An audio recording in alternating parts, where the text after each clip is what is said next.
তুমি যে আকীদা লালন করে তুমি ইসরায়েলের পক্ষ নাও, তোমার ওই আকীদার মুখে আমি থুতু নিক্ষেপ করি। তুমি যে মানহাজের কথা বলে তুমি মুজাহিদ ভাইদের বিরুদ্ধে অবস্থান নাও, তোমার এই আকীদার উপর মানহাজের উপর আমি থুতু নিক্ষেপ করি। ফাইজলামের একটা জায়গা থাকে, ফাইজলামের একটা সীমা থাকে। যখন মুসলিমদেরকে দিনের পর দিন মেরে বোম মেরে হত্যা করে ফেলা হচ্ছে, এখন তুমি তেল আবিবের পক্ষ নাও, ইসরায়েলের পক্ষ নাও? লজ্জা করে না তোমার? যারা মুজাহিদ ভাইদের পক্ষে কথা বলে ওখানে গিয়ে তুমি মানুষকে আকীদা ঠিক নাই, মানহাজ ঠিক নাই, ইভেন সালাউদ্দিন আইয়ুবী রাহিমাহুল্লাহ সম্পর্কেও মিথ্যাচার করতে লজ্জা করে না?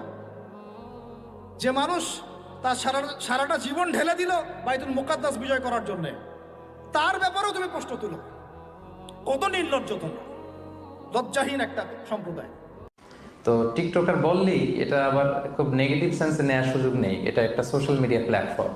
আসলে কোনো প্ল্যাটফর্মকে আমরা কিভাবে ইউজ করি, দ্যাট ইজ দ্য কোশ্চেন। যেমন ধরুন যে ছুরি, নাইফ, যেটা ছুরি, এই একই ছুরি দিয়ে একজন ডাক্তার মানুষের পেট কেটে অপারেশন করে মানুষকে বাঁচায়, আবার একই ছুরি দিয়ে ডাকাত মানুষকে হত্যা করে, ঠিক কিনা? একই ছুরি ইউজ করে ডাকাত মানুষ মারে, একই ছুরি ইউজ করে ডাক্তার পেট কেটে অপারেশন করে মানুষ বাঁচায়। তো ছুরির কোনো দোষ নাই, দোষ হচ্ছে এই ছুরির ইউজার যিনি ব্যবহার করছে। যখন মেয়েরা কামাই শুরু করে ভাবে যে স্বামী খালি একটা কথা বলে দেখো কাজ করে, দেখতেছে কি করতে হয়। যখন স্বামী ঝাড়ি মারবে, ঝাড়ি মারবি না, খবরদার, তুইও কামাস আমিও কামাই করি। কথা বলো, কারণ যুবক কথা বলো। মেয়েদের বিজনেস করা জায়েজ, না জায়েজ কিছু না, বাট কোনো মেয়ে যদি বিজনেসের পাল্লায় পড়ে স্বামীকে ভুলে যায়, পরিবারকে ভুলে যায়, পরিবারের যত্ন ভুলে যায়, তার জন্য বিজনেস করা কখনো জায়েজ কাজ হতে পারে না। হযরতে হাজেরা ওই সময় তিনি স্বামীকে ডাক দিয়ে বললেন, স্বামী ইব্রাহিম, আপনি নিশ্চিন্ত মনে বাড়ি ফিরে যান, আমার আর আমার সন্তানের জন্য একটু চিন্তা করবেন না। যতটুকু খাবার আর পানি নিয়ে দিয়ে গিয়েছেন এগুলো হয়তো 1-2 দিন 3 দিনে শেষ হয়ে যাবে, কিন্তু আমার আল্লাহর উপরে আমি এতটা ভরসা করি, তিনি আমাদের আর আমাদের সন্তানদেরকে খানা এবং পানির অভাবে মারবেন না।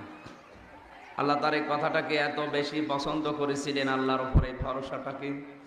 তিনি ওই দিন থেকে যা কিছু করেছিলেন ওই কাবা শরীফের আশপাশ থেকে সবগুলো কাজ আমার আল্লাহ তামাম দুনিয়ার মানুষের জন্য ইবাদত হিসাবে গণ্য করে দিয়েছেন। সুবহানাল্লাহ।